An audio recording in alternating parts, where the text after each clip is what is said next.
guest today. I don't really know him that well. I think I've bumped into him once or twice. I've seen him more on stage, I think, than I've seen him in person. My first memory of Bobby Bluebell, and indeed the Bluebells, was most likely as a teenager when I watched them on Top of the Pops, I think around the mid-80s, maybe 84. And I remember knocking into a neighbour next door, Tal, and he was out to buying the single, Young at Heart, and we played in his room once or twice. And if memory serves me right, a song we were familiar with from growing up as kids in Ireland, the Patriot Game, was on the B-side. Bobby Bluebell, you're very welcome to the Celtic Soul Podcast. Hi, thank you for having me. Oh, thanks for coming along, Bobby. It's because of technology, even though I'm in Glasgow twice a week, we're still doing it through Zoom, because this is the easy option. Last week, we should have done it right there and then. Yeah, possibly, but I had a couple of points on me. I had a couple of points on me, Bobby, so it might have been the last time we met. But the last time we chatted was at the Glasgow Derby at Celtic Park. What a night it turned out to be. Some result, some performance, and always good to get a win against our local rivals. Yeah, it was fantastic. It's a great night, actually, a really great night. I mean, I think the optimism before the game was obviously it was justified, but it was very telling. I think because we're all long-time Celtic supporters, so we kind of tuned in, if you get my drift. We kind of know when it's going to be a good night, and we worry when we're a bit dubious and hope for the best. But that night, I think I've never seen such optimism in my life in the stadium. Yeah, it was a special atmosphere all day. But Bobby, I was in the city from early morning, and the hotel bar was packed from breakfast time. Every bar was full house signs up from lunchtime, and then. We ended up going to a restaurant in the afternoon because it was the only place we could get a bit of comfort, because every pub was packed. All the regular haunts just packed. You came to the West End, it was perfect there. I couldn't afford to drink up there. I drink in the East End. It's all free. Well, free for you maybe, but certainly not free for me. Yeah, probably, but Ange Postecoglou's players, they're creating a great buzz in the city again, especially among the Celtic support. But there's one thing that's creating a buzz in the city as well, and that's, we're now going back to gigs. I managed to get to the Barrowlands for the Selector and From the Jam. Didn't even know the gig was on. Managed to buy a ticket outside. I think it was after the Motherwell game. No, not Motherwell. The late winner, Abada. Anyway, my mind's gone with 2 games a week. But I managed to, I went into the Gallagher after the game and seen the tour bus and strolled over and says, who's playing? And they told me, and I ended up picking up a ticket outside off a lad. Yeah. And it was brilliant to be back. It was the first time I've been at a gig in over 2 years. And what a place to go back to a gig. Then I was lucky enough to be at Texas last week in the Olympia Theatre. I got 2 gigs because they'd done the Southside album as a kind of an acoustic as the support band. And then they came out and done all the hits. And again, the Olympia Theatre is one of the top venues in Ireland. So to be back in 2 iconic venues after returning to football about 6 months ago, just amazing. As a musician and someone who gigs, 2 years in lockdown, and then are you back out gigging, or what's the plans, or are you even going to gigs? Yeah, we played the Barrowlands, funny enough, just after the lockdown stopped for the Scottish Music Awards. And we played a few gigs since that period, since the whole thing's gone, come along, COVID. So there's always been little gaps where you could play gigs, And we're playing down the Rabbit Hole in July, which is a big festival up at Lake of Monteith in Scotland, which has been postponed now for the last 2 years. So yeah, it's good. And I'm really glad Terrace are back playing again, obviously. They're playing in Glasgow soon. I went with them the last time they played at that theatre in Dublin, Olympia. It was a brilliant gig. It's a great venue, really great venue. Yeah, you mentioned Dublin there. Have you? You've obviously played back in the heyday, maybe in Dublin and in Ireland. Yeah. So you have to have some stories of those trips. Yeah, well, that one we went to with Terrace. I remember it was. I was really shocked because that's where the Beatles played. It was a really famous Beatles venue, so that was one of the places for us. But when we played, I went there the last time was with Shakespeare's sister, and we did a tour around Ireland. We actually kissed the Blarney Stone, as you can probably tell, and I mean, Dublin, I remember going around Dublin. Ireland's a really strange place for a Scottish person to go around, because it's so similar in lots of ways, but all we ever got warned was don't go to Stab City, which I think is Limerick, is it? And Limerick was brilliant, I mean, we also played as the Bluebells. We played the Ballybunion Bachelor Festival, which was basically a town full of priests in plain clothes, trying to cop off of anybody they could, including some of our band. Great golf courses too, of course. Yeah, you like the golf, don't you? Yes, we all like golf in Scotland, I think.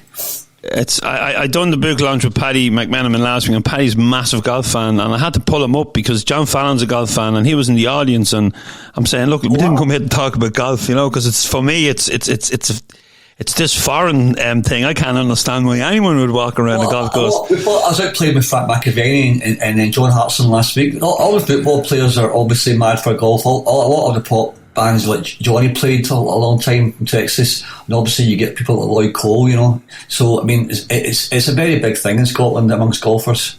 I think I'd like to just go and maybe carry the bag around and listen to the likes of Lloyd Cole and yourself chatting about gigs and stuff like that. That's a big thing. And the big thing about golf is the chat, to be honest. It is the camaraderie. I mean, I would say very few of us are good golfers, but we're all very good at talking and writing.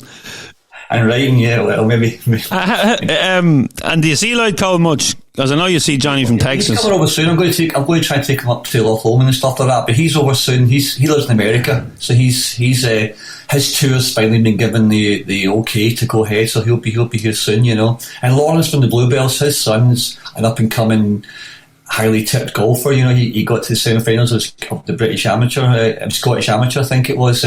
During this last summer there, so fingers crossed for his career too, Yeah, brilliant. And I know George McCluskey's son is, I think he plays in the blind team. He plays for Scotland on the blind team. Wow. So yeah, it's I've read a few things about him, but it's a thing I never really. And it's funny, where I live, I'm surrounded by golf courses. You have County Louth where they had the Irish Open. You must be quite close to a lot of great golf. It's just out the road for me. That's the kind of the toughest course, because when players come over to do functions, they generally take in a game of golf. And when I did send them to Baltray, as we call it, but it's known as County Louth, they all come back and say, "Oh, it's such a tough course and such a this." And all golf courses are too tough. Because they're all hard.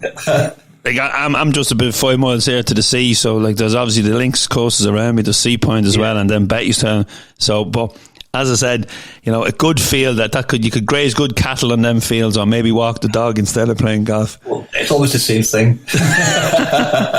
But just before the lockdown, around Christmas, Texas did a gig for the homeless in the SW3. I think that's the name of the venue.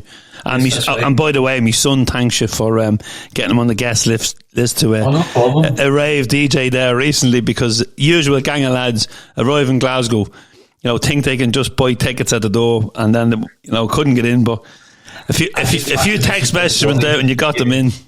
Yeah, well, Johnny got them in, but I just passed the message on. But they were more than welcome. It's a great gig, a really fantastic gig. Oh, he loves the dance music. He's off now. He's heading to Ibiza to DJ for the summer. He's just got to do his final exams this next month. He's an electrician, so if he passes his exams, he'll be going for 4 months. Because I think because of the lockdown as well, I think just 2 years of not having any gigs to do, and. Yeah. But in fairness, now he honed his craft. He spent hours producing stuff and his own tunes and that. So he's looking forward to. He was over there for 5 days last summer. I think he'd done one of them villas. Have a great time. I think he was on. I think he said he was on at 5 o'clock in the day, and the main DJ didn't come on until 2 in the morning. So I think he might have just played to his mates. Wow. That's a long shift, isn't it? Yeah. Thanks for getting him in. Anyway, he said to pass on me. Thanks, but you DJ'd there that night and you done a great old 80s set. We really loved it. Yeah, thank you. Thanks a lot. Well, we were trying to match the period of, as you mentioned before, Southside. So Johnny and Charlene helped me with some of that playlist as well. We were trying to capture the vibe that they had when they were recording the album, their first album in the South Side, you know. So I think we got it quite well. Fingers crossed anyway. They're an incredible band as well when you think that it's the original lineup with the exception of the drummer on this tour. And it's to stay together so long and have such longevity when, you know yourself, a lot of rock and roll people, they tend to fall out and then fall back in love later on. Well, they've got she's a great singer. I think she's just got better every record. She was fantastic at the start, but she's just world class, you know. And I think the biggest thing about Texas is the song quality never really drops, you know. The songs they're first class songs all the time, you know. Yeah, the new album was brilliant, and then they finished the show off with a cover of Come On Eileen, and you know, I know what a great band Dexy's been in runners. And it was kind of like I kind of see similarities from that kind of Dexy's Celtic, you know, the Celtic soul rebel stuff, the later stuff. In the 80s, with kind of the Bluebells, you know. Well, we were good friends. We were friends with Kevin. We still are friends with Kevin, but we were on the same kind of record label, Phonogram, and we used to stay in the same boarding house as them in Kilburn when we first moved down. And I think it's just a kind of zeitgeist thing, because obviously the Pogues were going. I think Scottish people and Irish people are very drawn to folk and country music, you know. I think because we originated it basically, and I remember. Kevin was going to get married at one point, and he was suggesting that we played at his wedding, you know. And I think that was we did the perfect song to play at his wedding, by the way, you know. Come On Eileen and Young at Heart in a little medley. I think I've heard about a couple of weddings. Well, I sang Young at Heart with Texas in Glasgow a couple of times at Kelvin Grove Park, you know, in the amphitheatre there. So we did a cover of Young at Heart with Texas. And me and Charlene sang it together. It was really great moment for me, you know. The Young at Heart song, people may not know, especially younger people. It's not the Bluebells, but they'll have heard it and they'll be able to sing along. It's just one of them songs that has, you know, maybe true when it was used in an advert, wasn't it? That's right, for Volkswagen, correct? Yeah. So that's how you could get the new golf clubs. I made more money out of DJing, I think, than I made out of Young at Heart, I think, you know. Yeah, tell us a bit about the DJing. Well, I was DJing since started a bit, but the Bluebells first started, we played a place called the Rock Garden, which is a bar in Glasgow, in Queen Street, and the owner there, we'd have parties there, so I started DJing at them, and then he asked me to DJ there on a regular basis, and then from there, he bought a lot of clubs like the Tunnel and the Volcano and places like that in Glasgow. So it just became like a sort of like, there was a kind of lull in the Bluebells between sort of like the early 90s to you know, for 10 years, and I just DJed all the time, maybe 4 or 5, sometimes 7 nights a week. So it's a great job DJing, it just sounded about to find out, but it really keeps you in tune with, I love music and I love going to clubs, but I don't like dancing, if you get my drift. So the best job for a person who doesn't like dancing in a club is to DJ, really. Yeah, it's like, it's a great buzz. I DJ, and it's like, I suppose I done it when I was younger, but I found it hard to get gigs with the music I played, because, you know, the back here then, like, you know, it was trendy clubs and they wanted the local, the leading pop songs at the time, you know, the top 40. Glasgow's a very kind of house city and techno, you know. It's always been driven. Of course, you can throw in those kind of tunes into the mix, but in Glasgow they dance hard, so you can't really. If you're doing the Archies or the Tunnel, you've got to keep folk dancing the whole time, you know. Otherwise, you're not going to have a job, really, you know. I think I've only been in the Arches once, and that was to see Toots and the Maytals, and that was. I was that guy. I went to see them there, maybe the same night. Ah, brilliant! Yeah, it was a summer's night. We were on our way to Canada, and we stopped for one night in Glasgow. We were flying the next morning, and we didn't know Toots were playing, and again we had to bum our way into the gig. You've got the best life, haven't you? But we get in. That's a long time ago. I've looked enough to see Toots a few times, and it's brilliant because I do a ska reggae club with a friend of mine. Well, we haven't done it since before the lockdown, but hopefully we'll get back. But I'm back. I DJed in Glasgow and McCool's. I've done an alternative kind of. I do alternative tunes. I don't do house music, but people do dance. bit of Northern Soul and a bit of reggae. Well, I did reggae for nothing but reggae for 5 years in the Brasserie in Moore, and I loved it. I mean, the song reggae is just the best thing in the world, man. If you find the right tracks, they're just incredible. And it's funny, Johnny's. I got talking to Johnny about reggae music in Celtic Park. That's how I met Johnny. It wasn't like that. Wow. It wasn't that he was, Texas. It was we started talking about reggae music, and he's come down to the club because it was reggae. It's the only time I've ever seen Johnny go to the club. Oh, he loves it, and he gave me this Studio One. It's like a lounge book for your table. The next game I met him, he gave me this book, and it's just this. It's fantastic. If anyone that's into old ska or reggae, and they just every you turn every page and it's just, and you're going, I've got that album, or I haven't got that album, now I need to listen to that. And with it's great now with technology, YouTube and that you can go on and listen to these. But exactly. It's just like, and it was funny in between the Texas, the Southside set and the, as I said, the rock and roll gig in the Olympia. My mate had turned around to me, the guy I DJ with, and he says, some magic tunes here, they're all covers, and Johnny had put a reggae ska set together for the interval, and fantastic. I knew it was him. I knew it was only him because they went like they went a normal like floor fillers, if you'll say. There was a couple of tunes there that I was kind of going, oh, who's that? And it was brilliant. But I'm back I was in McCool's in the summer, and it was just brilliant to be back DJing. And then I'm back there in March, the day after Paddy's Day. But I got me first gig in Ireland. Oh, brilliant! It's a Friday night, and we got I got my first gig this Saturday. I just got a text yesterday to see if I do a gig. Now I'm up at 4 a.m. to go to Hibs game, and I finish at 1. But I says I can't tone it down. It's like I do like dancing and making an EJ myself and that, but. There's nothing better than going on and seeing someone tapping their feet if you're playing. And I've DJ'd to 3 people, when you go into a place and it's full, it's such a buzz. Like, do you know the best bit of the night is always the start when there's no one there, and then people come in bit by bit, and you can just see them getting, because at the end of the night when it's all packed, it's really hard to see anybody. But that thing you're talking about when they walk in and already they're moving, and it really makes you feel great. I think that Yeah, and sometimes in places that this wouldn't be a room I'd normally be in, but you're kind of playing with your eyes at the start because you're watching who's coming in, and you can nearly you're trying to tell by how they're dressed or how they're reacting what music they might like, to feel them into it. But so I'm looking forward to it. I'll be tired in Easter Road on Sunday, but I don't care. I'm just delighted to be back because it was just a long time to be doing. To be doing podcasts on Zoom and kind of living the life of a monk, really. But Johnny, I want to go back further now. We spoke there a bit about DJing, and I just tipped on your music a little. Growing up in Glasgow. Yeah. Well, I was born in Govan, in Govan Road. My dad was a Rangers fan. He was, and my mum was a Italian Catholic. So growing up till I was about.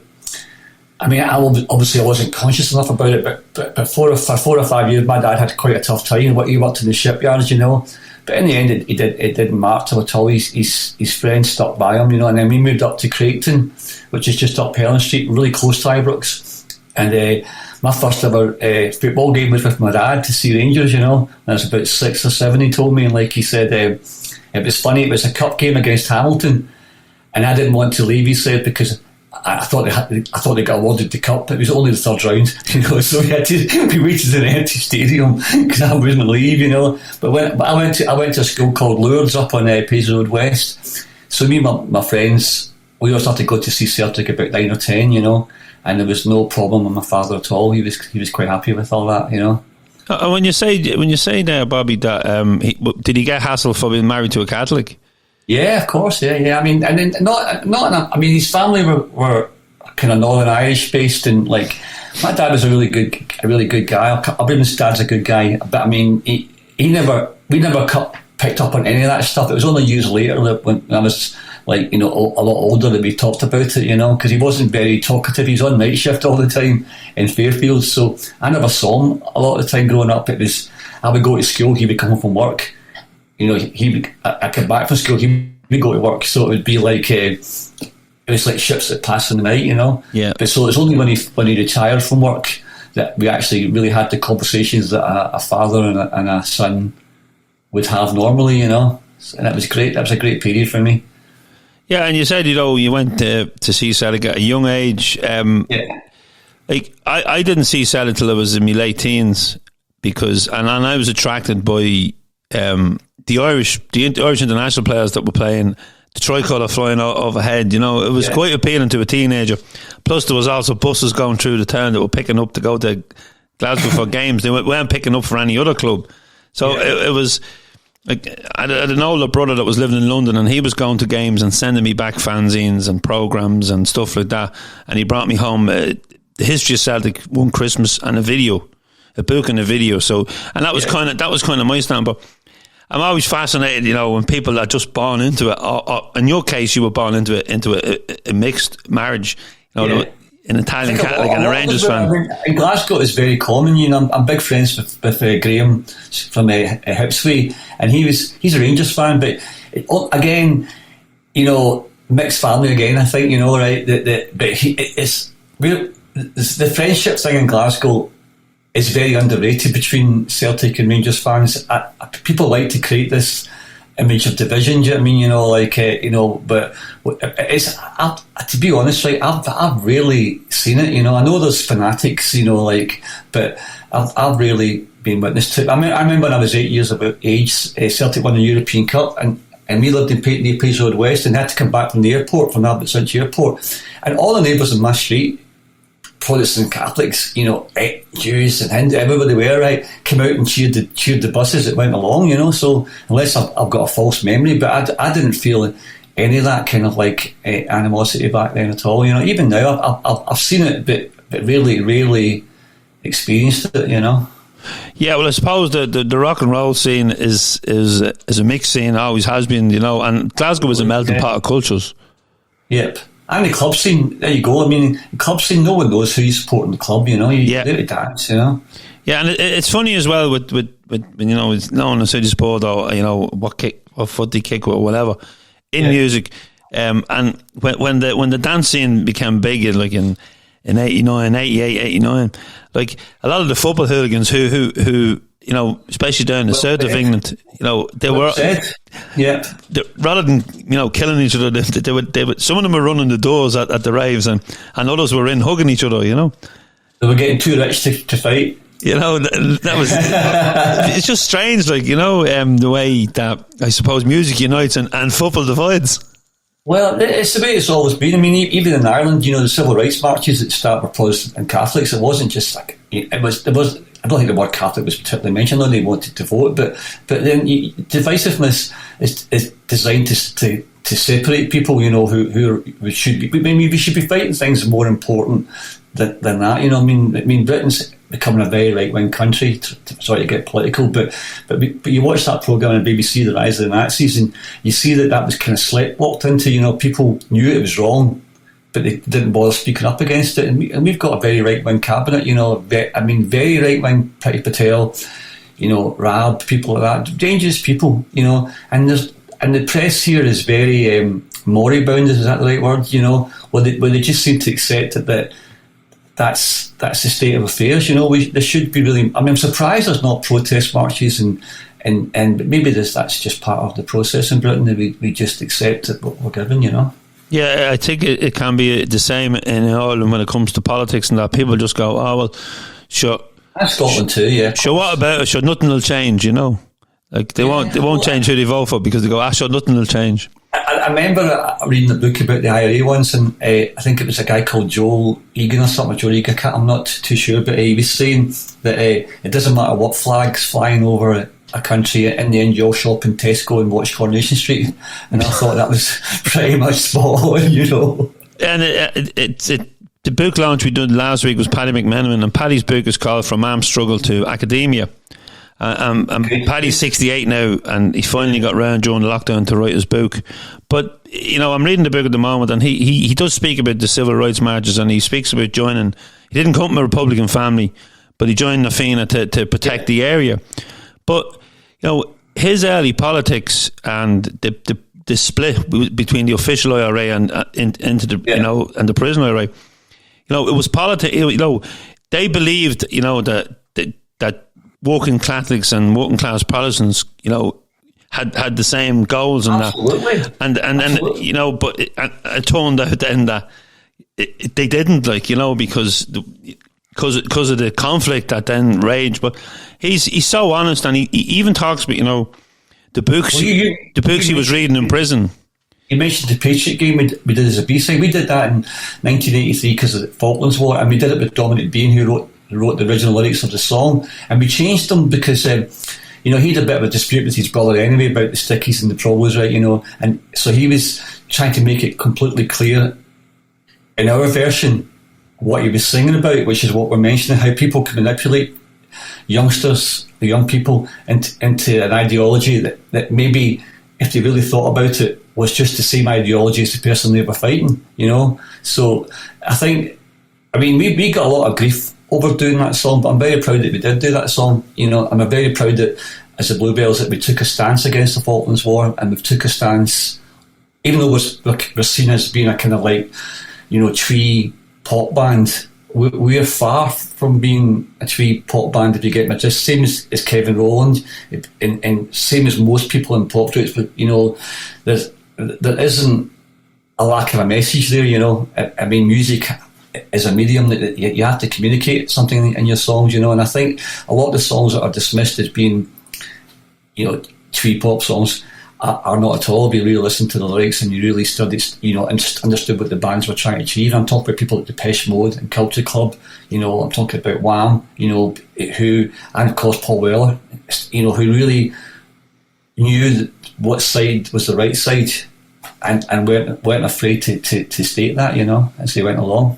Yeah, of course. I suppose we're growing up and we're putting posters on our wall about smash hits and. Watching Top of the Pops, and then when we get a little older, we get, especially, I did anyway in my teens, I got quite political, and it was from going to gigs like the House Martins and, bands like the Redskins and Billy Bragg and that, because you were getting political newspapers and leaflets outside, and fanzines and that, so the music certainly has shaped my politics. Yeah, but look at Bananarama, right, and Gary Kemp from Spandau Ballet, I think they went as well. Thomas Riley got shot in the back by the British Army, right? His brother was in Stiff Little Fingers, and the three girls went and walked behind that coffin. Can you imagine the outrage that caused, because there was a bombing campaign in Britain at the time, and they still had the guts and the decency to do that, because that's the sort of thing that I think people should try and remember. It's completely forgotten about. And then Gary Kemp wrote that song about the same thing, through the barricades.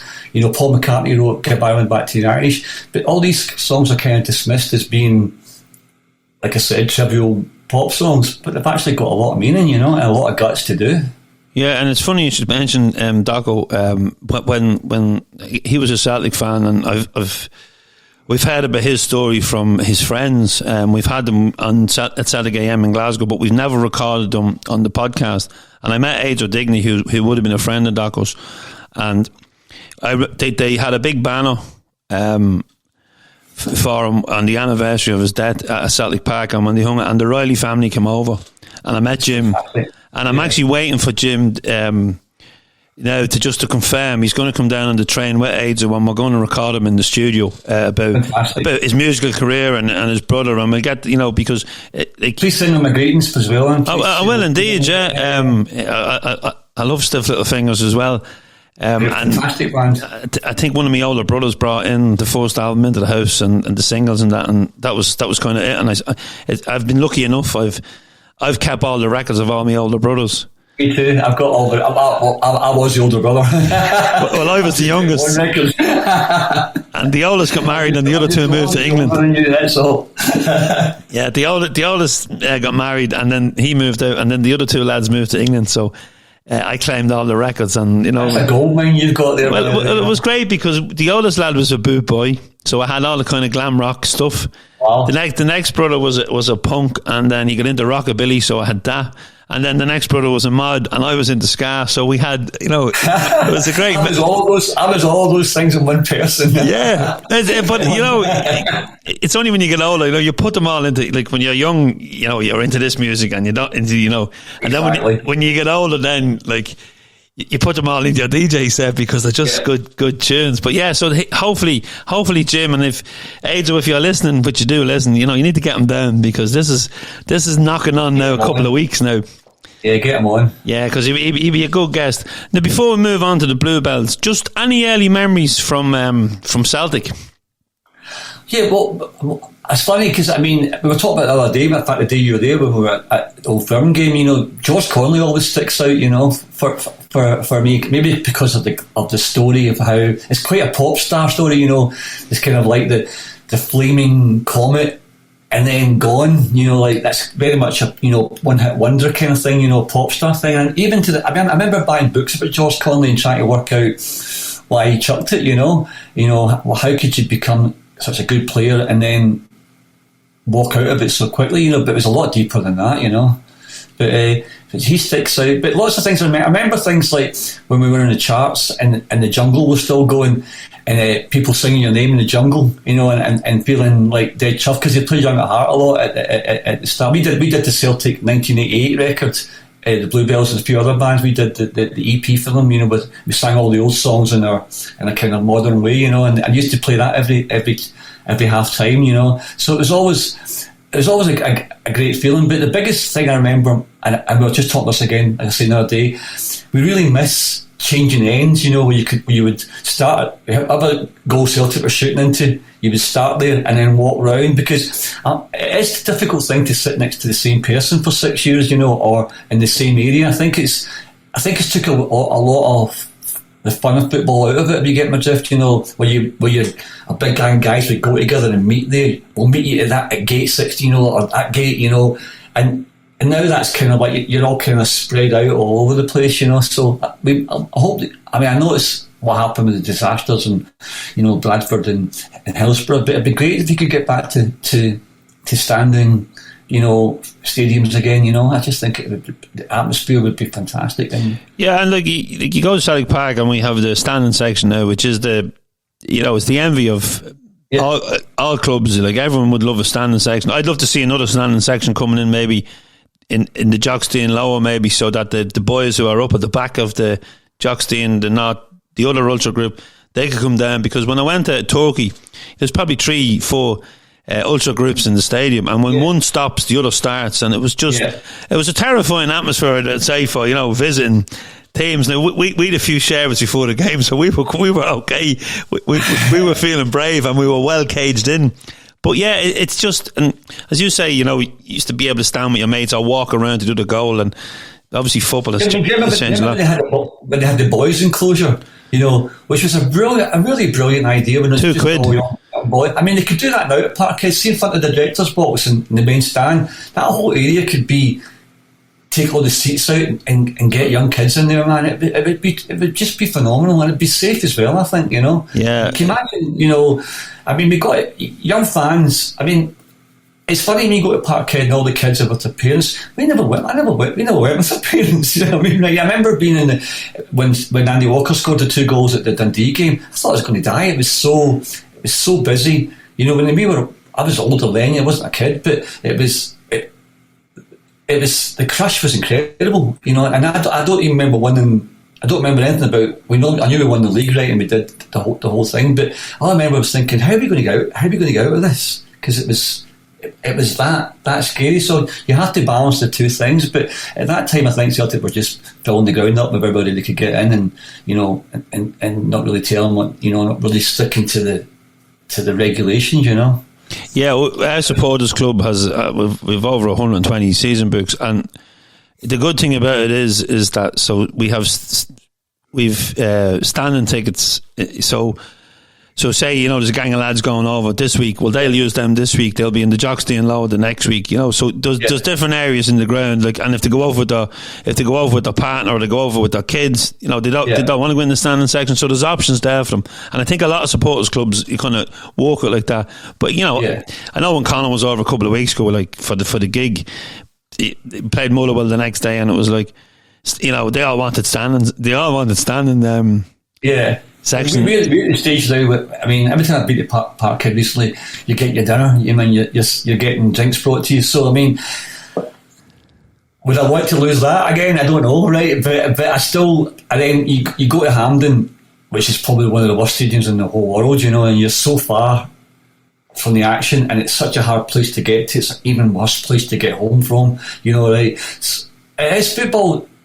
It's a dedication. You have to really. Whereas I remember when I was as wee boys going there, it never seemed to be the same problem. Just you got the bus, you know, you got home. It seemed to be a lot more buses, you know. But you probably weren't thinking about it then, Bobby. You know, as you get older, you think about, well, how am I going to get home? You know. You know what? I think that's what I was saying about memory. How it plays, everything seems to be better in the past, you know. But I think the team's fantastic. I mean, people say, how would you compare that team to teams from the past?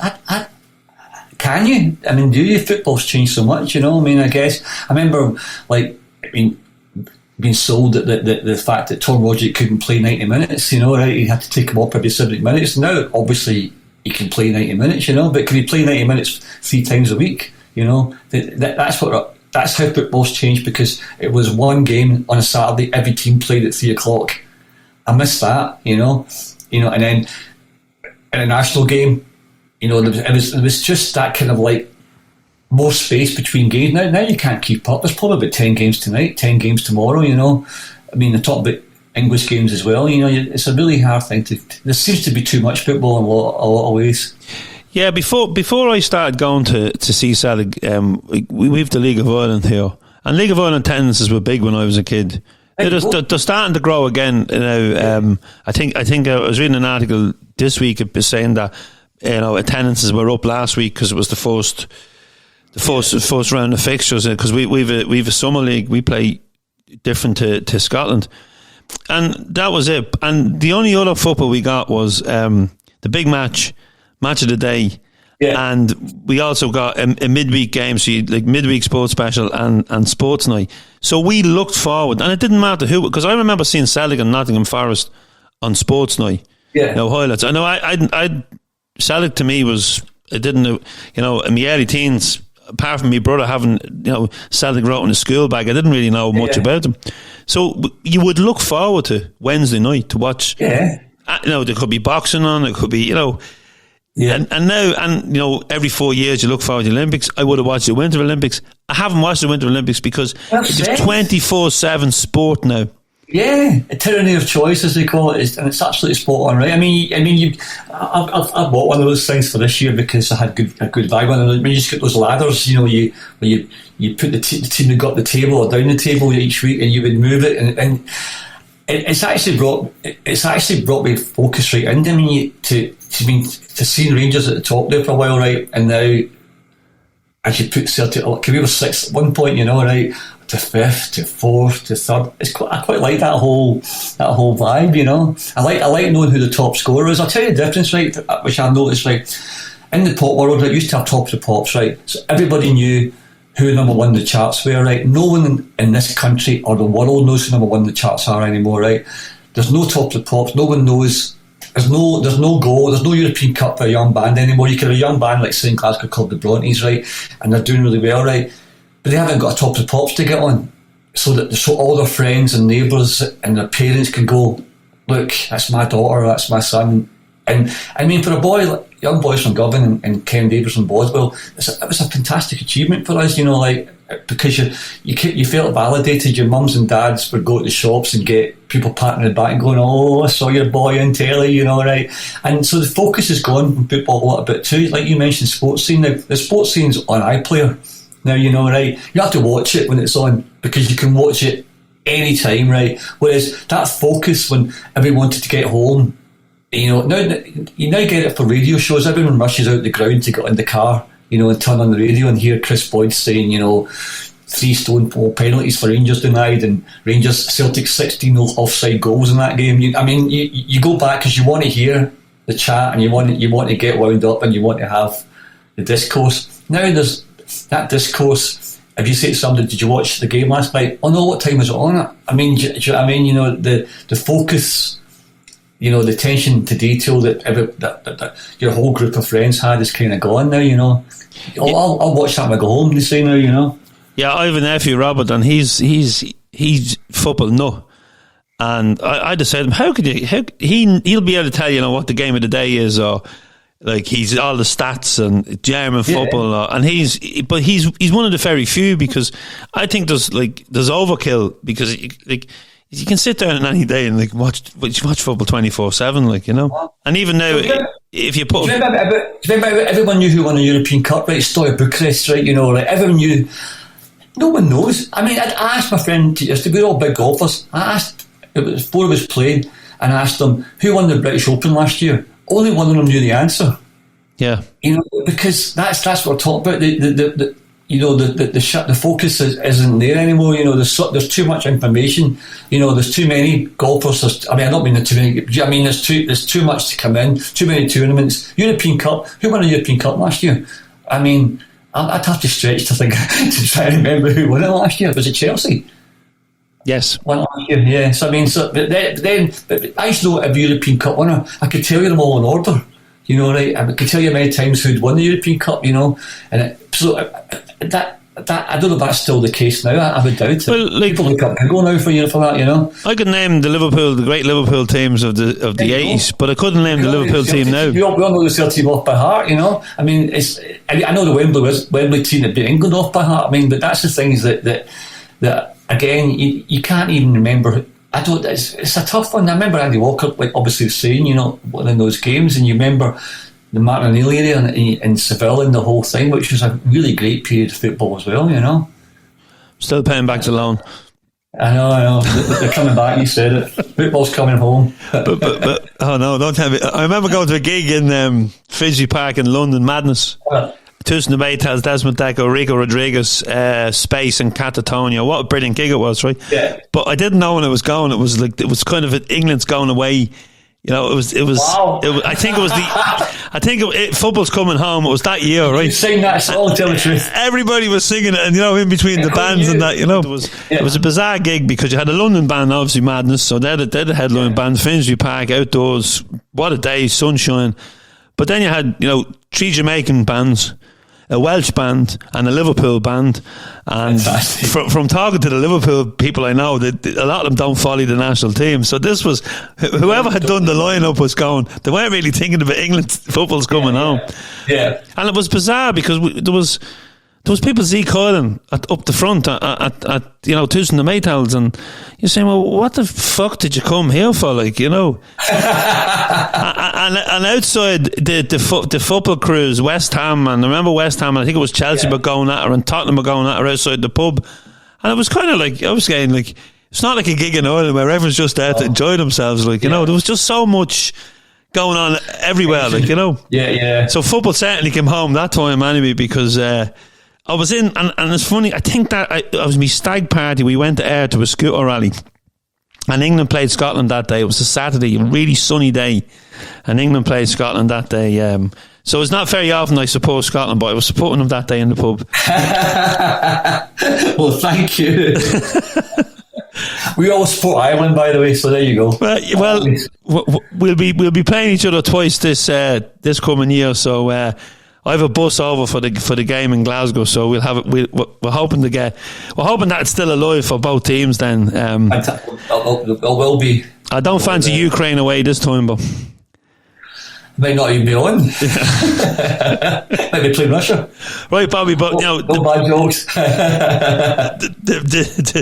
Or a part of Russia. The Bluebells is kind of the main, focus of your. It's alive. You weren't born Bobby Bluebell. You became Bobby Bluebell. Just tell the listeners the rock and roll story of the Bluebells. Well, it's that I was working in an architect's office when I left college, and I was starting to go and see bands of my own. I was going to see things punk bands were starting up. But Glasgow wasn't a really great place for punk gigs, so it used to be a bus from Bruce's record shop. It would take you out to Paisley to 2 venues there to see bands there. So I started going on the bus on my own. But I realised from going to Bruce's that there was fanzines in the shop, that people wrote their own fanzines. And it kind of dawned on me that if I had a fanzine, I could get into the gigs for nothing, right? And I could meet the bands. I could say, I've got a fanzine, can I interview you? So I did. And then the guy I was working for had a photocopier in his office, but he was never there. He was always away doing jobs. So I was in there on my own. So I realised I could do the fanzine in the office, print it, take it out to Bruce's, sell it, and go to gigs. So that worked really well for 4 issues. And then about the 4th issue, we were running out of bands to write about because there wasn't a lot of bands in Glasgow. So I started making up bands myself, like inventing bands and saying that this band's great. And one of them, playing up, was called 007. And I met people I met Johnny from Auld Images at this point, and Jerry's brother was a manager, and Claire I'd known from school, from my friends from school. And so I was doing this, and a guy called Alan Horn, who had the label called Postcard Records, said, Hodgie, who's that band that you got in your fanzine? So I couldn't say to him, that's a band I've made up. So I had to go home and make up a tape, and said, this is what they sound like, So I borrowed a drum machine off a guy called Davey Rudden, who was in a band called The End Games, and I had a guitar at home. So I made up this kind of song called She Hates Travel, but I just put out the words of a magazine. It was about Frank Sinatra was talking about Ava Gardner, saying that they split up because she hates travelling, right? So I more or less sang the words of that, and I gave it to Alan. And then a week later he said, hey, I quite liked that tape you gave me. He goes, I wouldn't mind going to see the band, right? So I thought, God, now I've got to start a band, because I didn't want him to come and see a band that didn't exist, So Jerry, who's Johnny's brother, he got me a band. He found me a bass player, a drummer, and a guitar player, and a girl singer, right? And took me down to Govan Hill, and they were in a church, and he goes, there's your band. Right, so we rehearsed, and our first 2 gigs were supporting Auld Images at the Bungalow Bar, and we were called the Oxbam Warriors, right? Jerry gave us that name. And then Alan said, keep me safe, and he said, I quite like the songs, Hodgie, but your band are all Neds. He said, I'm not having Neds on my label, right? So foolishly, or maybe correctly, I sacked all the guys in the band, and I asked Ken and David, who were in a band called Rodeo that I'd written about in the fanzine, to play in the band, and they said yes. And then we played, and Alan said, "I'll have you. We're going to be on Postcard, which is a really big label at the time, Orange Juice and Ashtec Camera." And I remember him saying to me, Hodgie, you got bigger Neds than the ones you had before, right? You meant Ken and David. And I was going, but they live in Bluebell and they've got a stable. They've got horses. They're not Neds, But so anyway, we ended up in Postcard for a while, and then people we did really well. We got on the whistle test, without being signed up, and we got a front cover. We got really lucky. People liked us right away. We got a lot of press because Glasgow was kind of hot at the time. And then we supported Elvis Costello, and he had a couple of hundred on tour, and Elvis wanted to produce us, so he produced us, and that really started a big race to sign up the band, on a major, and we signed to London Records, and then at that time, record labels gave you a lot of money and gave you a lot of time to hone your art. It was like an apprenticeship, So they stuck with us, and we had hits, and we did really well. So that was basically the story of the Bluebells. You could have been a tabloid journalist if you hadn't made it, making up bands' names. And that's a history. It's a very short book.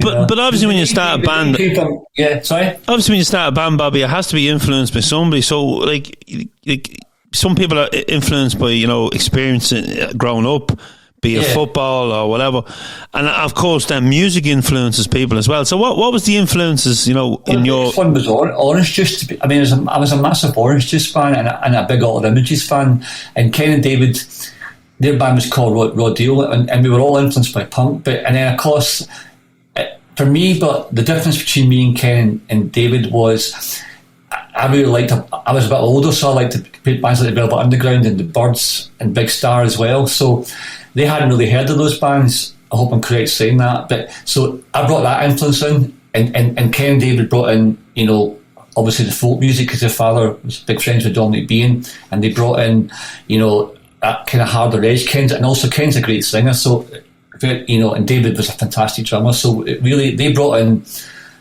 vital components, and together we managed to create our own kind of sound eventually. It started with a very, very basic, like I said, very like Orange Juice, very like, Auld Images, very, just beginning to learn how to do it. Well, me especially, and the guitar player Russell, and Lawrence, the bass player, we hadn't been in bands before, so we were just really, really working out how it worked, But we did it very quickly.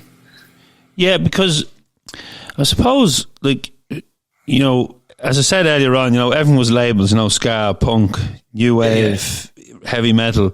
But in that period, like Dexy's kind of, mixed soul with kind of folk and the fiddle and stuff like that. You's mixed, that kind of punk attitude with folk. Where and we said where the influence came from, and the Pogues had mixed Cayley music with punk. Yeah. So all of a sudden, this was opening up. It's a very good way of putting it. It's absolutely correct as well, and fascinating, right? And when I heard the Wakes in Glasgow, the band the Wakes, I thought, wow, this is great, because at the time all the bands in Glasgow, with maybe the exception with Shabine, who although they were doing rebel music, they had that kind of, they had that punk attitude, whereas, the drum and the bass was coming into the music in Glasgow, the Blarney Pilgrims stuff. But the Wakes then took it. I thought they took it in another direction. Then they introduced that kind of, that punk anti-fascist attitude with this folk and songwriting. And they made a decision, that they weren't going to play pubs, they were going to start playing venues and become a rock and roll band.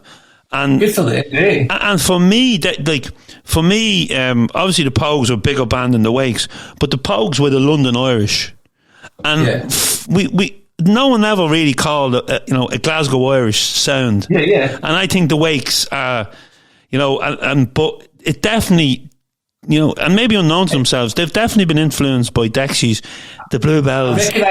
I recognise that feeling to talk about. They've just, what's happened, a lot of bands, because I've been around bands for a long time, there's a certain moment where you get the kernel of the realisation that we're quite good. And then the confidence kind of surges through you, right? And that takes you, that gives you the boldness to try push in a direction that's your own, whereas you don't feel safe. You no longer have to play a cover song. You can move into your own song because you think, this is a good song. This is as good as a song as we're covering, So that takes, they've probably got to that point. I've seen a lot of bands do it, all of a sudden they have the courage. Simple Minds is a great example, where they're not playing the Mars bar anymore. They're thinking worldwide, they're thinking, they're hearing music all over the world, and they're bringing in electronics in, because they were quite a conventional band at the start, and then all of a sudden they were right on the cutting edge of dance music, electronic music, and they were bold enough and confident enough in themselves to take that big jump. They weren't worried about losing any audience they had. They would get a bigger one. And the same with U2. I mean, I remember reading that U2 book where they talk about Simple Minds, and Bono's saying they gave us the confidence not to be U2 anymore, to think about not being big in Ireland, to be, to take the stage show somewhere else, I mean, I remember going to see U2 were playing at Strathclyde, and Auld Images were supporting them, and I remember Bono saying, Claire's too young to be in a band. She was probably about 17, 16 at the time, and I was thinking, my God, you're not much older, Yeah. So I mean, I thought it was a strange thing to say. I met them a lot of times with Dave. They're great guys, U2. They've done all right for themselves, yeah. Yeah. You know what? They're totally undervalued at the moment. People have got a big thing about slagging off Bono for being, meeting George Bush and putting his hat on a plane to visit the Pope, but they forget how good they were. I mean, it's not worth knocking them, man. They've made some fantastic records. And history will prove that. Back then, especially when albums were on tablet pops, and you had to sell records to be But now it's more live, isn't it? Because of streaming. But people voted with their money for U2, and I've seen U2 a couple of times myself. I'm not a massive fan now, but I have seen them a number of times from the 80s right up to recently. But you mentioned Simple Minds there, and in Ireland, there's loads of bands never made it outside Ireland. and we had a venue in our hometown Drogheda called the Boxing Club, and they all played there on the way up. They became big in Ireland and some maybe in America. Like the Cranberries were massive in America, but they all played this venue. So we were so lucky to see every Saturday night we seen a band, and 9 out of 10 of them went, 9 out of 10 of them went down, and you didn't care who you were going to see because it was the only venue in the town that had a live rock and roll venue, and it was a shithole. They sold large bottles of Guinness, Smithwick's and Harp, or you could get a pair of them black. The toilets were tiny and they were flooded generally. There was a tiny little stage, but everybody played there, and if on the way up, and then a lot of bands played on the way down as well. A lot of the punk bands, and so there was that as well. There's no down with it up, but remember, Tom Robinson, Hazel O'Connor, bands you see, but then there'd be bands coming up, and there was a mod band in Ireland called the Blades, and they were meant to be the jam of Ireland. Yeah. And they used to do a double header in the Bag of Hin, a midweek gig with U2. And it was touch and go who was going to be the biggest band. And it turned out to be U2. But the Blades they get back together once a year. And it's normally a cashing in for Christmas gig. But there's a few of them going around at the moment. But it's actually happening. It's happening in a couple of weeks. So it's going to be good to see them again. They're playing the Academy. It's not Christmas, but... Yeah, but Christmas gigs were cancelled for 2 years, so they have to make it back. But the Glasgow music scene and the Scottish music scene, when I think back to, I was a teenager. You had the Bluebells, you Big Country, Simple Minds, Orange Juice, Aztec Camera, Texas, Orange Juice, Aztec Camera, Hipsley. You had so many bands. There was you can understand now, that. Why so many of them got signed, because there's so many good bands. Do you know what helped it a lot? There's a lot of competition, but it was friendly. If you heard a good song by another band or went to a good gig, it inspired you. It did make it, you wanted to get up your game. Right? So all the bands kind of we're all friends. We all hung out together. We all shared their equipment. We all shared anything we could share. We shared, but. It drove you on, in my band now we've got a Campbell from Aztec Camera, we've got Douglas from Article 58, right? We've got Kane and Dade, obviously, But so we've got all the guys in our band. We've played with James Kirkmore, just all the guys in our band. We've been friends the whole period of time, At Mixed Labour, of course, from Bourgie, and so. It's great now to be all in the same band together, and like I said, there's not a lot of angst. Maybe in the mid '80s when we were all in the charts, it was a bit more bitchy, maybe for the right sense of word, because the press magnified. I can make a joke to you and say Skin's a terrible singer, right? Because he's not a terrible singer. But if you put that in print, then people might think, there's no context of how he said it, you might, obviously you're joking. By the way, I never said he was a terrible singer, but he's a great singer. But you get the point I'm making. You can make a joke about your friends and it's a joke, but in cold black and white print, it looks quite offensive, you know what I mean? So that's the thing that you have to be careful about, And like I said, people slagging off U2, that's a crazy thing to do, really, isn't it? A band that sold that many records and that song one alone is just one of the best songs ever, So yeah, and the likes of U2 with the success, there would have been a roll-on effect that a lot of young bands in Dublin and in Ireland would have started off, because they kind of would have looked at it, if they can do it, we can do it. And absolutely, probably the same in Scotland as well, because failed to mention Deacon Blue and there's so many. I know, and don't forget, U2 were probably doing the same thing that Orange Juice did to us, and all they just did for us, encouraging up and coming bands, giving them venues, giving them support, Yeah. I know they were. So people should never forget that alone. And like you said, that it's like Tottenham Court Road, right? There's a reason why there's 150 hi-fi shops there, because people want to compare everything. They want to go down each shop and see what's there. So the same with bands. The more bands there are in the city, the better for the whole city. You don't want just one. Only that band's going to make it. You want as many great bands, as many great football teams, as many great football players as you can get. The better, And there's so many great venues as well in Glasgow, like you've King Tut's, the Barrowlands, amazing ones, and different size venues, like. Yeah, Glasgow's a great place, but I would say that era is probably as close as you're going to get to Liverpool in the 60s is what Glasgow was like in the 80s, because it was so compact. I'm sure London has the same feeling at the punk time, but like I said, Glasgow, I mean, I can think of being in the Rock Garden in probably say 1982, and I was saying nearly every person in that bar got a record deal. You know, every person who was just in that bar drinking started a band who got a record deal, and that's probably 150 people. You know, at that scene who were forever involved in the music scene. We've been involved in the music scene 40 years later, and none of us thought we'd last 4 weeks. I'm talking about all the bands. I mean, I remember each year thinking, oh, we're still going. You know what I mean? You know, oh, we're in the charts. Oh, we're going to America. Oh, we're going to Japan. You know, like it was, each day was a boost. You knew it was going to end. You know, but and nowadays, even if it ends, it isn't the end, because your turn comes back round again. So yeah, and even now, like I think the Glasgow music fans are very loyal. I find sometimes, like, especially with the U2 thing in Dublin, and I've probably slagged them off myself over the years. You know, I think, you know, maybe it's we've a kind of a case of, you know, oh, he got a new car.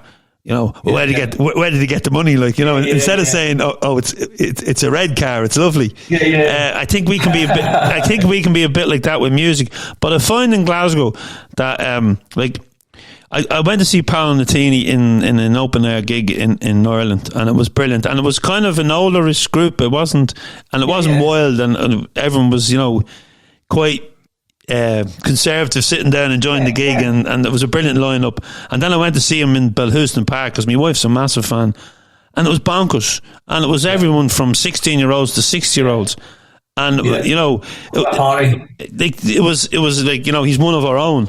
And can I tell you something, right? See, when the Pope came, it was exactly the same. It was just gangs of kids on Buckfast having a party, man. Right? You know, it's a massive crowd, man. And like, there's probably more trouble at the Pope gig than there was at the TV gig. I'm serious. There was drunken priests there, you know. There was priests there out of their trolley, man. You know, it was a big gig for them, you know. The support band was great, but even like and like we talked about, you know, record sales and Top of the Pops. You look at Jerry Cinnamon.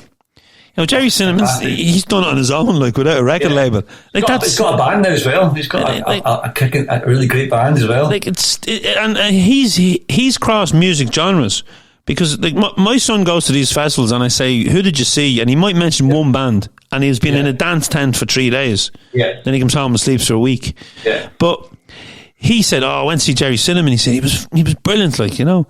So there is that kind of, you know, he's kind of crossing over.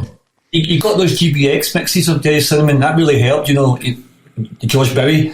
That really helped Jerry Cinnamon. Because, I mean, we played them as well, man. And just Jerry Cinnamon over a big, huge techno track, man, you know, right, you know.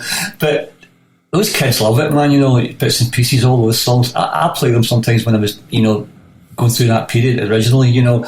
And they're great records, man. I mean, if you really, I mean, like I said, people could be dead sorry about dance music, but they don't get it. It's not made to be played in your house. It's made to be played in a big venue with thousands of people. It's made to make you go bonkers. It's not designed to be tasteful, you know. Yeah.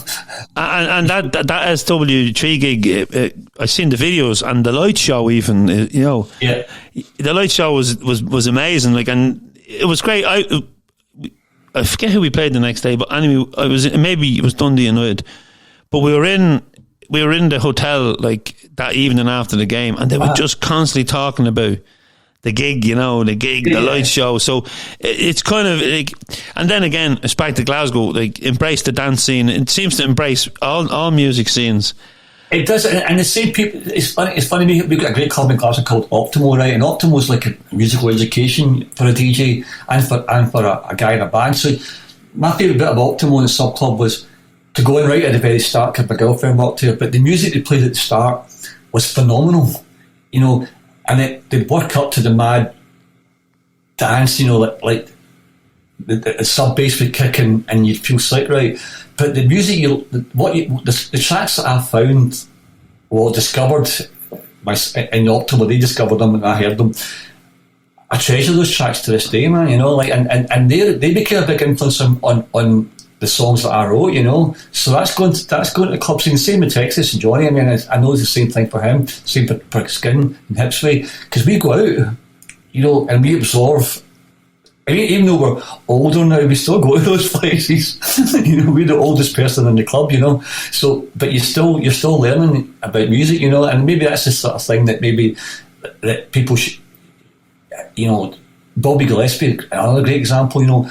You don't stop because you've had success, you know. We love music, you know. We love our own music. We love music, you know, and we want to hear it, you know. We want to hear whatever the new thing is or the old thing is or what I've missed before. So if you played me a track that I'd never heard before, I'd be over the moon. Do you know what I mean? Like you're talking about reggae there, right?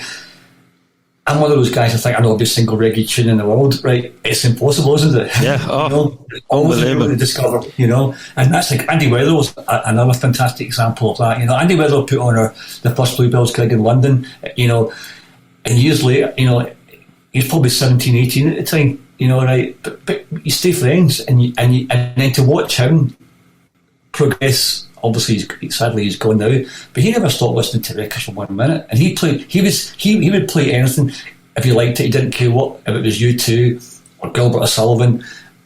He probably didn't even look at the label. He just heard the content, you know, and that's the most important thing, I think, you know. Yeah, I bought a lad contacted me and said that someone was selling it was a CD collection of ska and reggae stuff. And so I went and I just bought it, you know, and it was in a box in the attic for ages, and I started going through it recently. And the reason I went through it was because another lad said to me, I'm giving away my CD collection, I'm moving house. So he said, no, there's some crap in it and there's some good stuff, you can keep what you want. So I said, look, I'll take the whole lot. So I now have 2 big boxes I'm going through. I was going through them last night for a couple of hours, and I'm going, and I have my phone, and I'm checking the band out on my phone, you know, and I'm playing a song, and I go, right, that's crap. But I'm finding some reggae stuff, and I've gone, never mind that I haven't heard of the song. I've never even heard of the act, you know. And we'll see when you come next time. I've got hard drives of it. I'll put it on a stick for you. Brilliant.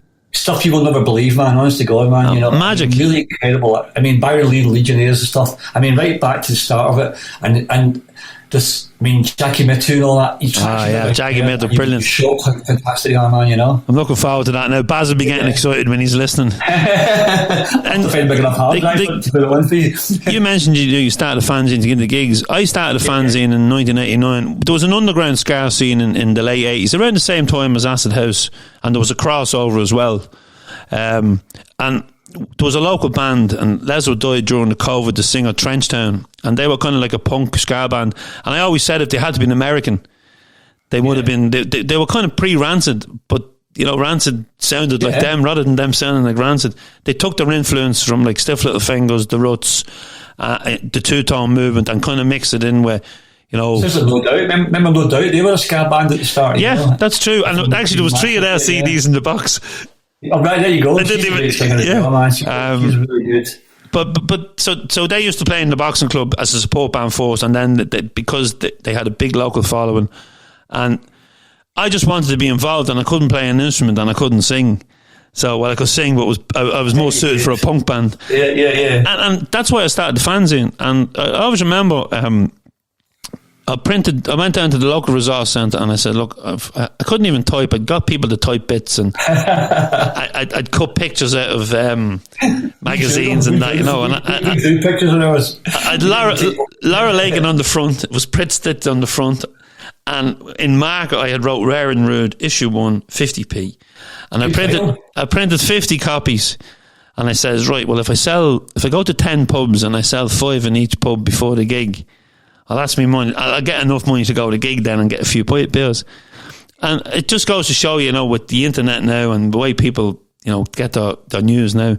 I walked into the first pub, which was a rock bar called The Cellars. The first person I sold a copy to was Sandra, who's now my wife. And wow, good move. By the time I moved up and down, it was if you can take it to Cavan only for smaller, it's an underground kind of cave bar. And as I walked up and as I walked back, people were asking me for copies, and I'd none left. I'd sold all the fanzines, and it was heavy metal people were buying them, punk rockers were buying them. They weren't into ska music, but it was a novelty to see, That's brilliant. someone produce a fanzine. And I'd done that for a couple of years. And I tell you one thing I did. I didn't get into many gigs free, but I got plenty of free records. Bring me some over. When I bring you the hard drive, you bring me some fanzines, right? You know what? I don't have one copy of the fanzine now, but of that rare route. But I think my wife has still a couple. I think she's still a few. Even copy them again. Copy the one she's got.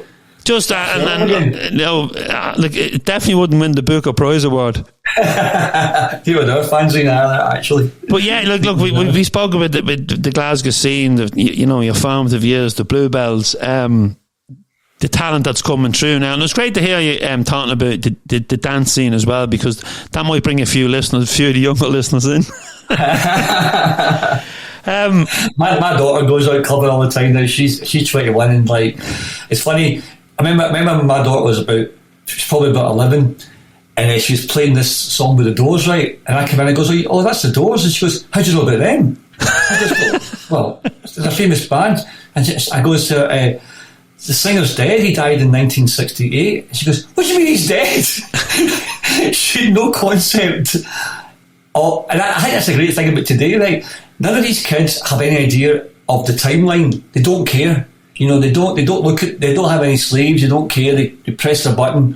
They go on YouTube or Spotify or TikTok, and they just hear a song. And whereas we were obsessed with the details, when that guy was born, when was his first record? You know what I mean?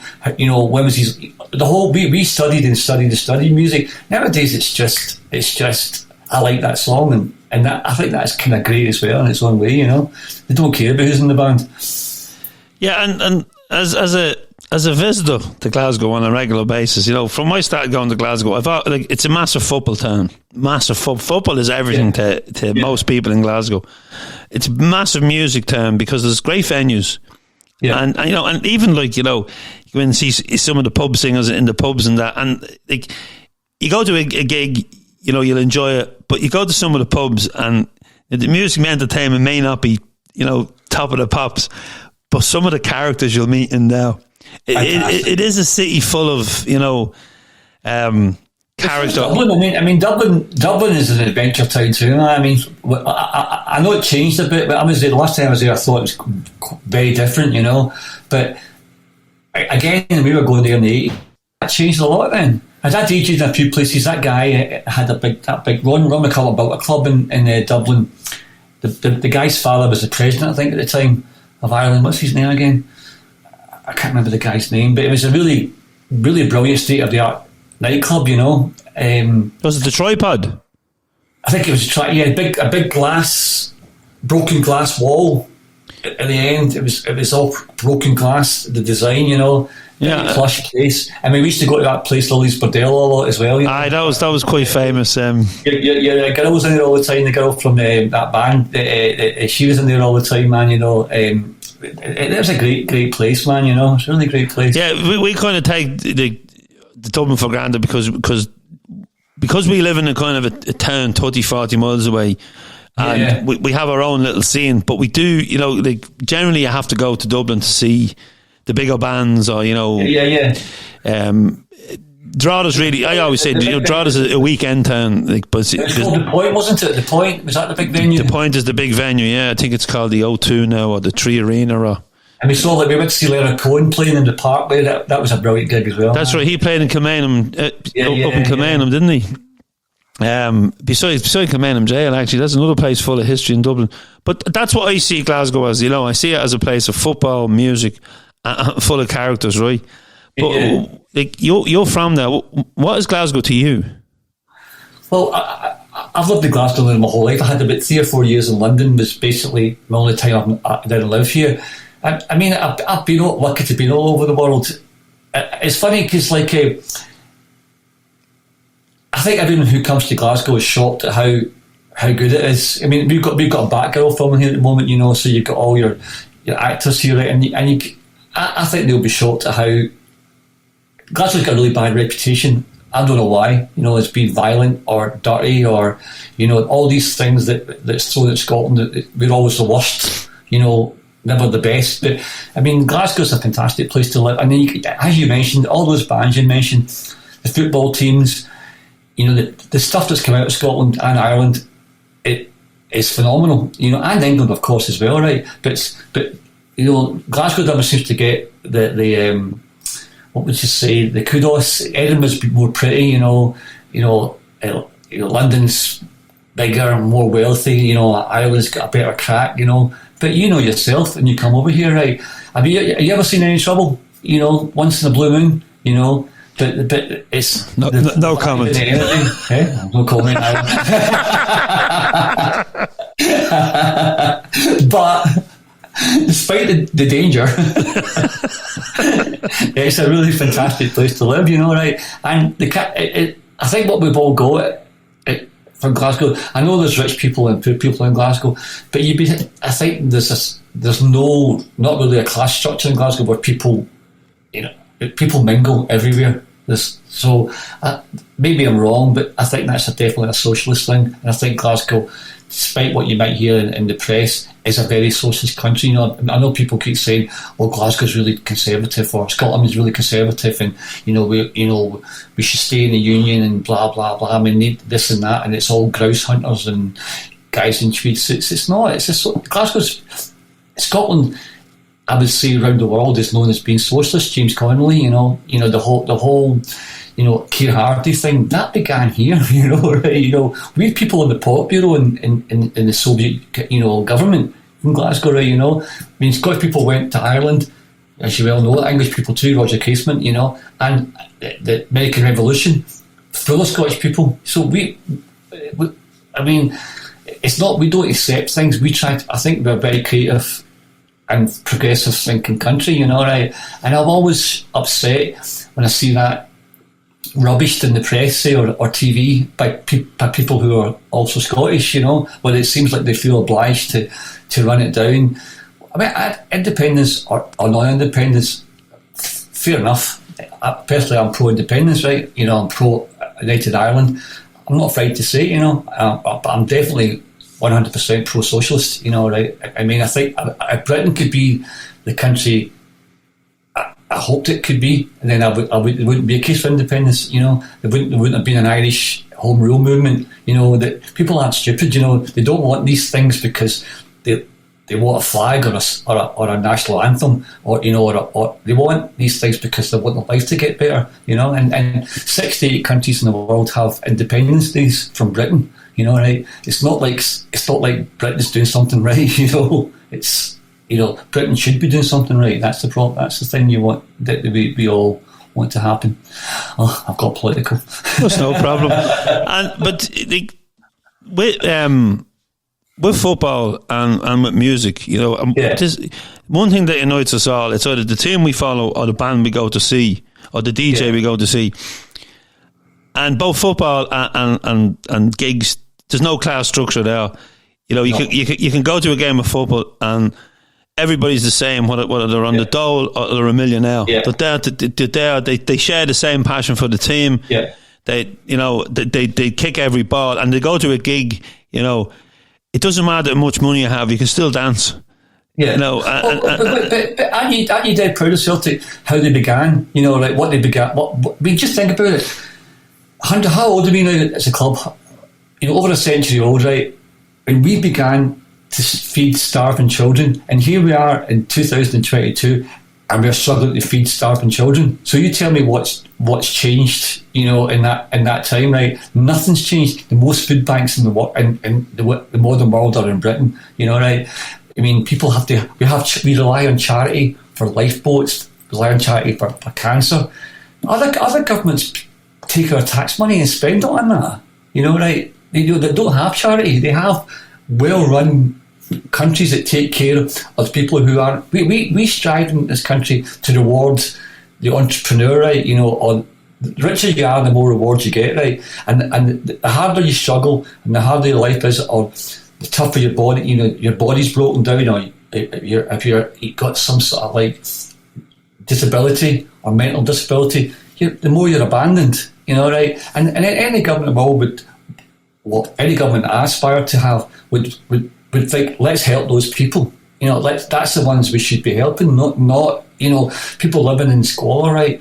in the 21st century in Britain, one of the richest countries in the world, you know, we had oil, we had everything going for us, and yet we've got, now after 70 years, we've got the highest taxation, we've got the lowest standard of living in 30 years, and no one thinks that's a problem. They'll think, oh, well, and in COVID, apparently COVID's defeated, but our Queen's got COVID. You know, right? Are people blind? Are people not noticing, you know, the fact that everything that guy, they're telling you, is virtually a lie, you know, there isn't, they take all the money from the Russian government, the Tory party, and now they're talking about us, you know, or you might have no gas because we're going to put sanctions on Russia. What happened to our gas? You know, what happened to all the things that we had of our own, you know? So these are things that I mean, you talk about bands in football. People join bands because they were poor, or they had no prospect of getting a job. They started, became boxers, became football players. Right, that is all working class history. That's the myth, right? You know, right? Well, basically, that's not true, is it? You know, right? People have to make a living, right? No one. I remember that. You know, no one really wants to work if they can avoid it. What they really want is a job they work at, they really enjoy, right? My dad didn't want to work in government shipyards in a boiler in the middle of the night, you know, night shift from 16 till he died, right? He didn't want to do that, did he? But that's how he paid the bills. So that's and then when I go to my dad goes, well, when you were growing up, he said, I didn't care what you did as long as you didn't work like the same job that I did. That's what I want. I mean, the thing is, now I want myself to be a rock star. Do you understand? That's how much the paradigm shifted, you know, right? Well, the working class, you know, was seen as being noble, you know. Well, what they wasn't noble. They were just fodder, you know. They were given the lowest wages possible. Unions, where's the unions going? Unions used to be a really British thing, you know, where unions could change things. We could have a government that we helped contribute to instead of Russians contributing to it, you know. But the unions are gone. You can't strike. There's hardly any sick pay. The pensions are really, really low. So it shows you that the whole twist has gone from, you know, in the working class community, which is now basically the unemployed community, you know. And there's a guy the other day on the television saying that Scotland, if they were independent, would just be a country of people who take welfare. What an insult that is, you know, to say that everyone in this country is just choosing to be on the dole and claim benefit. Who does that? It's so hard to be on the dole anyway. It's almost like a sort of like university course to fill in the forms. You know, like, you know, you have to wait 6 weeks to get a payment. You have to take a loan out. It's the same in Ireland. Yeah, there you go. I mean, so why aren't these governments taking care of the people who need help? We don't need missiles. We've got missiles in the whole lot. That's not stopping Putin, is it? You know, the only way we can stop Putin is to fire those weapons at them. You know, and then they fire back at us, and then there's no point. I mean, we're all dead, aren't we? So I mean, so I don't understand really what the thing is. We're allowed to go and bomb Iraq at will, you know, but we're good guys, you know, even though it's been proved that there was no weapons of mass destruction and the government didn't care anyway. They're still going to go to bomb them anyway. Every side's as bad as the other. So just give us a good government, you know. Just give us politicians who care about the people who vote for them, you know. Yeah, I think a lot of politicians do become politicians to change stuff, but I think then they just become part of the status quo. They do, absolutely right. It's the same with SNP going to Westminster. They're now part of the Westminster process, you know, where they're getting their 24-hour bars and they're getting, you know, their free lunches and they're getting their expenses. It's a hard thing to give up. It's like me, as I say, joking about going to Parkhead, right? You know, like, I go there and I'm someone's guest and I'm treated like really, you know, really specially. But I still want, I'm still happy to go pay in and go to the ground, like I said, the old-fashioned way. It's horses for courses, you know. But the thing is, here it seems to be all they want now is a lordship, you know. All they want is a state pension, you know. I mean, bung from the government, you know. Right? You know, they want to get a contract. You know, it's all about privilege. And I thought, the one thing I thought growing up in the 60s and 70s and 80s was privilege was the thing that was going away. You know, it would become, you know, it would be how good you were at something would get you the job. Now it's not, is it? It's back to the same thing as before. I'm someone's son, I'm someone's daughter, or I paid £1,000 million into the Tory party, so I'm going to be a lord. You know, the rise. I mean, Marcus Rashford, you know, he's been given a reward for saying the government shit. Basically, like, I mean, he's feeding children, and the government are going, "Thank you for feeding the children that we're not feeding."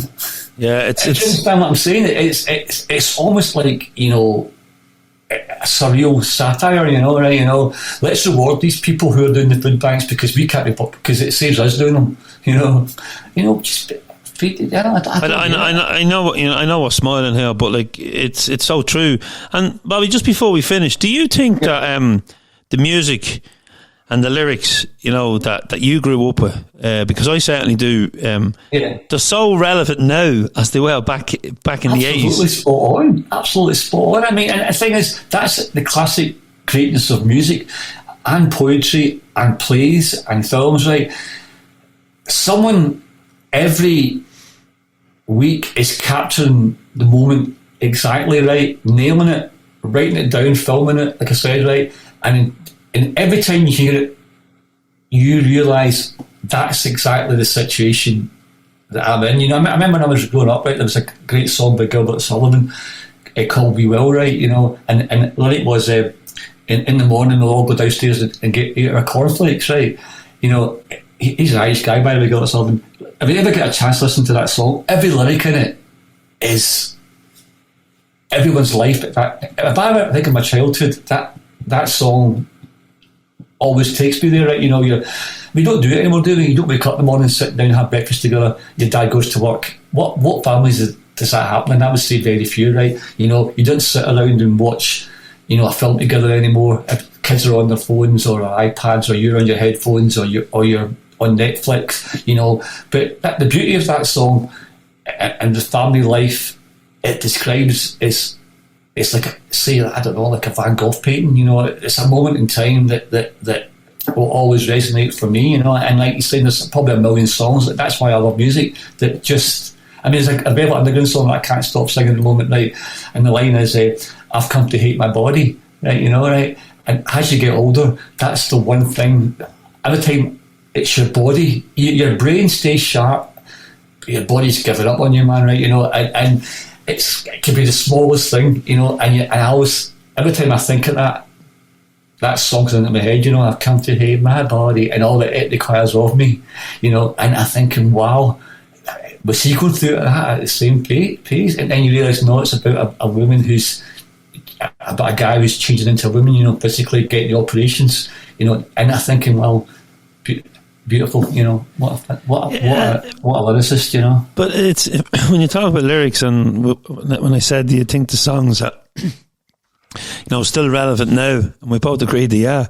Yeah. When you were speaking about Marcus Rashford, the Houseman's second album, The People That Grinned Themselves to Death, does the lyrics in that song? Brilliant. I had Paul on the podcast, absolutely brilliant.